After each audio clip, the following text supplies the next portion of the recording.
Hi everyone, welcome back to the channel. So if you are using WordPress in 2025 and you want to duplicate a page, maybe to copy a layout or reuse content, here is the simple step-by-step guide that you can follow. First of all, you need to log in into your WordPress dashboard just like so, and then you need to hover over to the left hand section and go to plugins and click on the installed plugins option.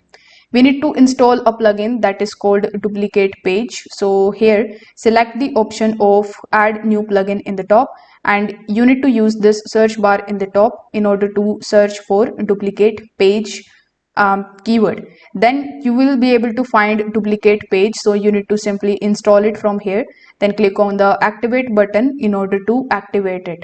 Now you need to hover over to your left hand section and go to pages, then click on the all pages option. Now you need to select which page you want to duplicate, so you need to hover over to that page. Let's say I want to duplicate this particular page over here.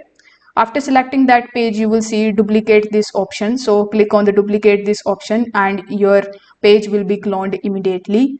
So if this video helped you out, make sure that you hit that like button and subscribe for this channel to get more WordPress tips and tricks. Thanks for watching.